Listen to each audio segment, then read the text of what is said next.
How does a nation respond when faced with total isolation and a comprehensive boycott? The instinct might be to harbor resentment and await a moment for retaliation. Yet, Russia's posture suggests a different approach. Despite being designated an adversary by the West and subjected to a barrage of sanctions, Moscow projects an air of strategic magnanimity, seemingly willing to overlook past grievances. Furthermore, the Kremlin has unequivocally stated its readiness to underwrite European security, provided Europe possesses the will and capacity to accept it. Given such a display of geopolitical statesmanship, what pretext remains for the West to characterize Moscow as an existential threat? President Vladimir Putin has dismissed conjecture regarding Russian plans to invade European nations, simultaneously announcing Moscow's readiness to codify security commitments. On November 27th, Putin characterized the speculation of a Russian offensive against Europe as absurd. He reiterated that such designs have never been part of the Kremlin's strategic calculus. He further elaborated, if Europe requires verbal reassurance, Russia is obliged. If they demand formal written non-aggression pacts, Moscow is prepared to comply. He also addressed the resistance of European leadership regarding the peace initiatives. His assessment was scathing. European leaders appear intent on manufacturing illusions for their populace, illusions of a winnable war or of solidarity amidst economic stagnation. He did not hesitate to identify the utilitarian motives behind such hawkish rhetoric.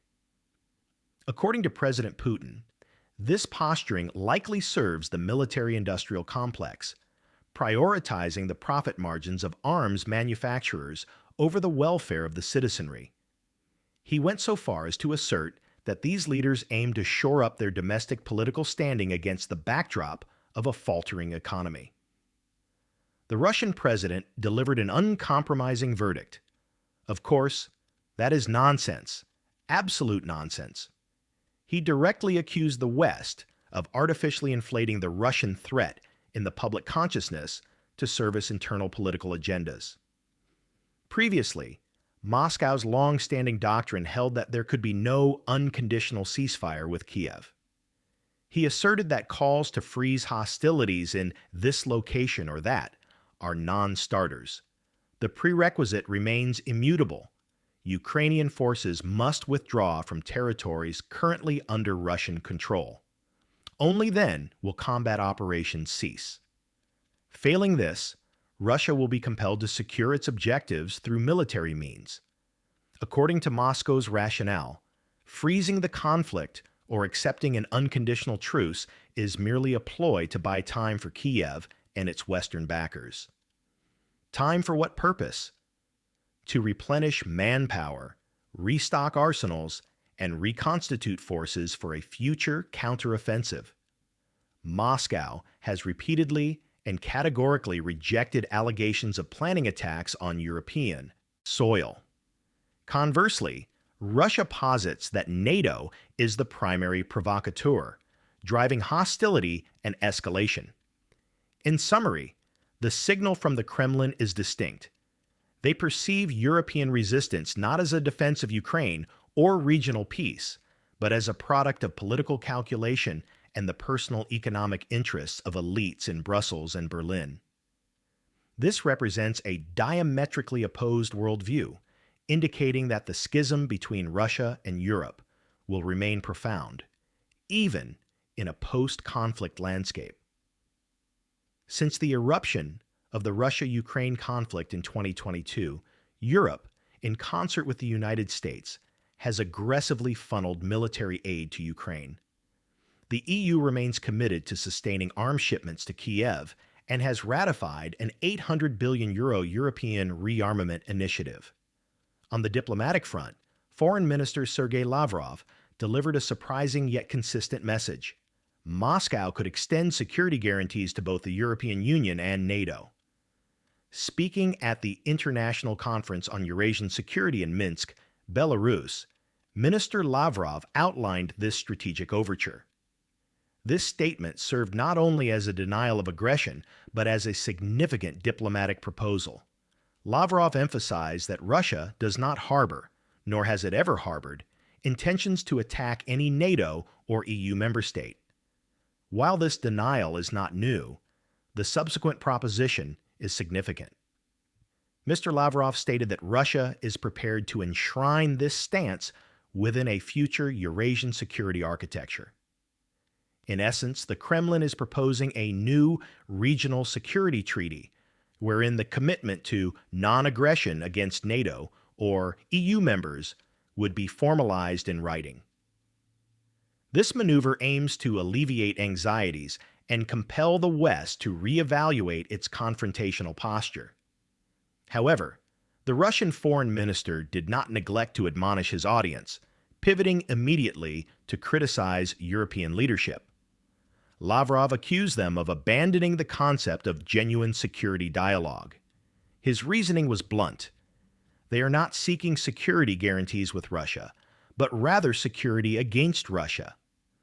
From Moscow's perspective, Europe is not pursuing collective peace and stability, but rather constructing a containment architecture designed to isolate Russia. This exposes a fundamental divergence in strategic outlook. Russia advocates for equal dialogue and an indivisible security structure, whereas Europe, in Lavrov's view, seeks a framework predicated on Russia's exclusion. We must scrutinize the foundation of Russia's argument. Moscow is not merely tabling proposals, it is prosecuting a case against what it views as decades of Western betrayal and duplicity. This analysis is critical to understanding Russia's current behavior and its rejection of overtures from Washington or Brussels. First, consider the 1994 Budapest Memorandum. This historic accord saw Russia, the US, and the UK commit to respecting Ukraine's sovereignty in exchange for Kyiv's relinquishment of its Soviet-era nuclear arsenal. Here lies the contention. President Putin insists that the conflict in Ukraine does not constitute a violation of this memorandum. Why? Russia posits that its intervention is a defense of legitimate security interests against NATO expansion and the persecution of Russian-speaking populations, rather than a mere infringement on sovereignty. It is for this reason that Foreign Minister Lavrov flatly rejected the U.S. proposal for a ceasefire along current lines. For Russia, a peace settlement must address the root causes of security anxiety, not simply freeze tactical boundaries. But the nexus of resentment between Russia and the West centers on a grievance lingering since the Cold War, NATO's eastward expansion. Minister Lavrov accused NATO of continuing recruitment efforts near Russia's borders, despite assurances given to Soviet leadership in the early 1990s. Russia has repeatedly asserted that during German reunification talks, Western leaders, particularly the US, verbally pledged that NATO would not advance 1 inch eastward beyond a unified Germany. Russia views NATO's subsequent absorption of former Warsaw Pact nations and Soviet republics as a flagrant breach of trust, posing a direct existential threat. Conversely, the West and NATO deny the existence of any legally binding prohibition, arguing these were informal discussions and that Eastern European nations exercised their sovereign right to join. The divergence in interpreting this history is the root of modern tension. For Russia, this is a matter of existential security. For the West, it is the march of democracy. The conclusion of Foreign Minister Lavrov's address was profoundly philosophical and strategic. He delineated the fundamental clash of worldviews between the West and nations like Russia, China, India, and the broader global South.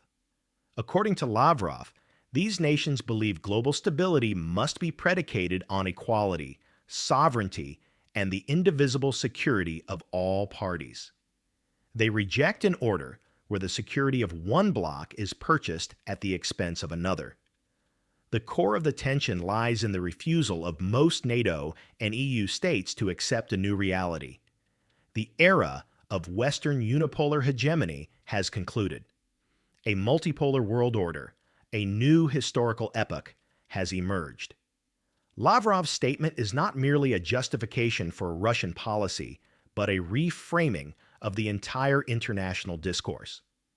Moscow is betting on a geopolitical realignment, believing the West's absolute dominance has ended. Russia's willingness to reject U.S. proposals and its accusation of broken Western promises indicate that this ideological and security confrontation will endure long after the guns in Ukraine fall silent. That concludes today's analysis. Please share your perspectives in the comments section. Goodbye and see you next time.